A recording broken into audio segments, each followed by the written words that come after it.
Assalamualaikum warahmatullahi wabarakatuh. Kami dari kelompok 1 akan mempresentasikan hasil kerja kami dengan materi analisis risiko dalam pengangguran. Sebelumnya, saya akan memperkenalkan nama anggota dari kelompok 1.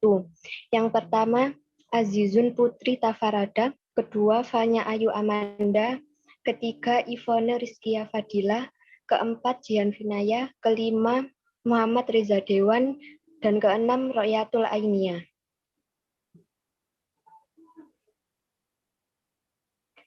Penganggaran modal. Menurut Dayananda, manajemen keuangan umumnya akan menitik beratkan pada proses pembiayaan, penghitungan dividen, dan investasi dengan tujuan untuk meningkatkan harga pasar dari perusahaan. Proses pembiayaan mengatur perbandingan hutang dengan modal untuk memperoleh struktur modal yang optimal. Proses penghitungan dividen mengatur berapa banyak keuntungan yang bisa dikembalikan untuk pemegang saham. Proses investasi atau penganggaran modal mengatur cara untuk memperoleh dana dari pasar finansial atau dengan kata lain memilih investasi dan menentukan berapa banyak yang perlu diinvestasikan. Proses perencanaan pengeluaran uang untuk investasi jangka panjang atau lebih dari 1 tahun beserta dengan proyeksi arus kas yang akan diterima di masa yang akan datang. Aset yang diinvestasikan bisa berupa tangible atau intangible. Contoh aset yang tangible adalah properti, pabrik, atau mesin. Contoh untuk intangible adalah hak paten untuk teknologi baru. Jadi pengangguran modal tidak peduli apakah aset tersebut tangible atau intangible. Umumnya investasi yang melalui pengangguran modal umumnya memerlukan modal berjumlah besar dan mempunyai umur yang panjang dengan arus kas yang tersebar selama umur proyek investasi tersebut. Sehingga keputusan dalam penganggaran modal akan memiliki dampak kepada arus kas di masa yang akan datang dan memberikan risiko yang berhubungan dengan arus kas tersebut. Jadi penganggaran modal bisa menentukan kesuksesan atau kegagalan dari suatu perusahaan. Slide berikutnya akan dilanjutkan oleh Mbak Fanya. Proses penganggaran modal. Yang pertama ada strategic planning atau perencanaan strategis. Sebuah perencanaan strategis merupakan desain secara keseluruhan dari perusahaan dan menjelaskan tentang bisnis yang digeluti oleh perusahaan dan di mana perusahaan akan memposisikan dirinya di masa depan. Yang kedua, identifikasi dari kesempatan-kesempatan investasi. Proses identifikasi ini penting dalam proses penganggaran modal karena proposal proyek harus sesuai dengan tujuan perusahaan, visi, misi, dan perencanaan strategi jangka panjang. Yang ketiga, penyeleksi awal dan dari proposal investasi. Pada umumnya di perusahaan akan mendapatkan banyak proposal investasi, tapi tidak akan bisa dilakukan semuanya. Maka dilakukan penyeleksian awal dari proposal investasi yang bertujuan untuk mengisolasi proposal yang dirasa kurang cocok dengan perusahaan. Yang keempat, financial appraisal of project atau analisis proyek secara kuantitatif. Proposal proyek yang lolos pada fase penyeleksian awal akan menjadi kandidat untuk dilakukan penelitian secara finansial, sehingga bisa diketahui apakah proyek tersebut bisa memberikan value kepada perusahaan atau tidak. Yang kelima, quantitative factor in project evaluation atau analisis proyek secara kuantitatif. Setelah melewati fase analisis proyek, akan dilakukan pengujian secara kuantitatif untuk mengetahui faktor-faktor yang akan mempengaruhi proyek. Yang keenam, keputusan untuk menerima atau menolak proyek. Hasil dari analisis proyek secara kuantitatif dan kualitatif akan menjadi sumber informasi dalam pembuatan keputusan. Yang ketujuh, implementasi proyek dan proses pengamatan. Setelah diterima, proyek akan diimplementasikan dan akan terus diamati untuk mengetahui potensi gangguan yang bisa terjadi dan perbedaan yang terjadi dari estimasi arus kas dengan arus kas yang terjadi, supaya bisa dilakukan perbaikan. Yang kedelapan, pos implementasi audit atau audit setelah implementasi. Fase ini melakukan evaluasi performansi dari proyek yang akan berkontribusi kepada kemajuan dari pembuatan keputusan di masa yang akan datang. Pentingnya penganggaran modal. Yang pertama, keputusan penganggaran modal akan berpengaruh pada jangka waktu yang lama, sehingga perusahaan kehilangan fleksibilitasnya. Yang kedua, penganggaran modal yang efektif akan menaikkan ketepatan waktu dan kualitas dari penambahan aktiva. Yang ketiga, pengeluaran modal sangatlah penting.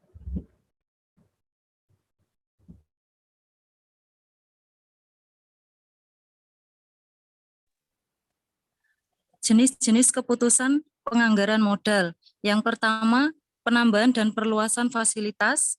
Kedua, produk baru. Ketiga, inovasi dan perluasan produk. Keempat, pergantian atau replacement, pergantian pabrik peralatan lama dengan pabrik atau peralatan yang lebih. Kelima, menyewa atau membuat atau membeli. Yang keenam, penyesuaian fasilitas dan peralatan dengan peraturan pemerintah lingkungan dan keamanan. Ketujuh, lain-lain keputusan seperti kampanye iklan, program pelatihan, dan proyek-proyek yang memerlukan analisis arus kas keluar dan arus kas masuk. Pengenalan analisis resiko. Ada 3 jenis resiko yang berbeda, yaitu resiko berdiri sendiri, resiko perusahaan, dan resiko pasar. Mengingat tujuan utama perusahaan adalah untuk memaksimalkan nilai bagi pemegang saham. Dan ini sangat berpengaruh terhadap para pemegang saham, karena para pemegang saham umumnya terdiversifikasi, maka ukuran resiko yang paling relevan adalah resiko pasar. Resiko perusahaan juga penting karena 3 alasan.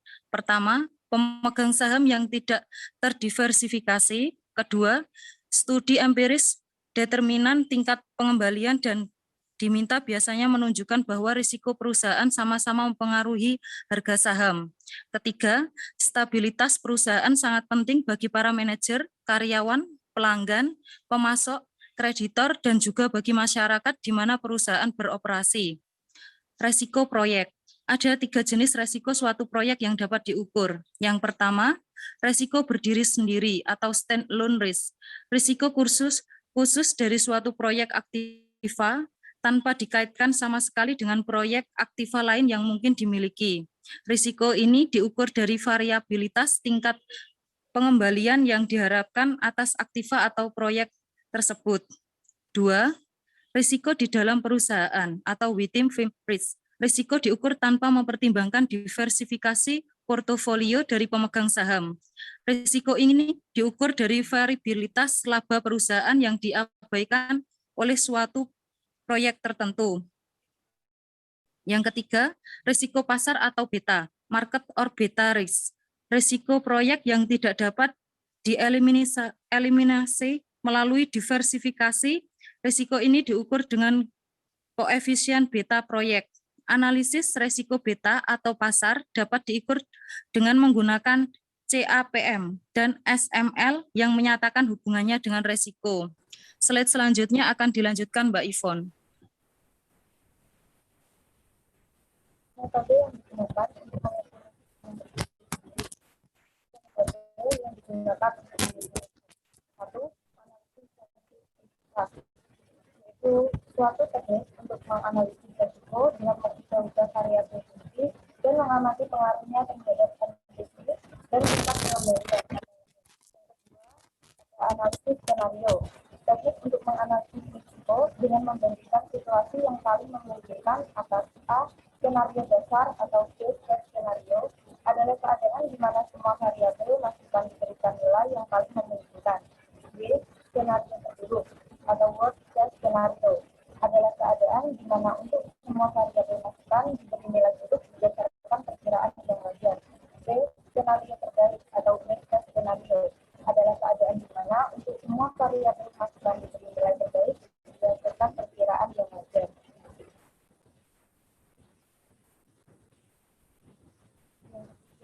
Simulasi Monte Carlo menetapkan suatu distribusi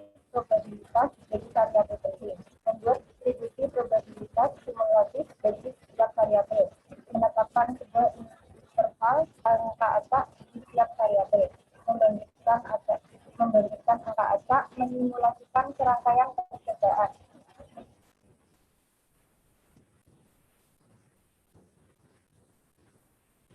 Jadi kesimpulannya adalah pengangguran modal mengikuti keseluruhan proses perencanaan pengeluaran uang untuk investasi jangka panjang atau lebih dari 1 tahun beserta dengan proyek arus kas yang akan diterima di masa yang akan datang.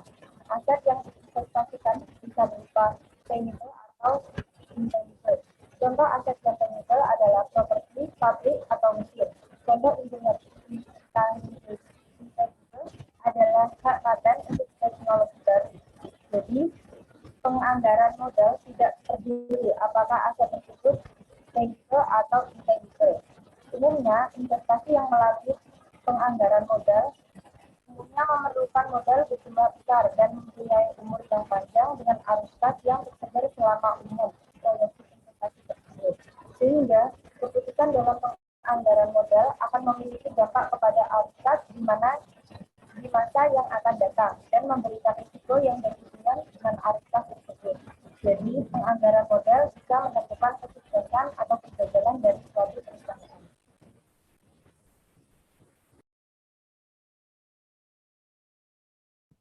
Sekian dari kelompok kami. Terima kasih. Wassalamualaikum warahmatullahi wabarakatuh.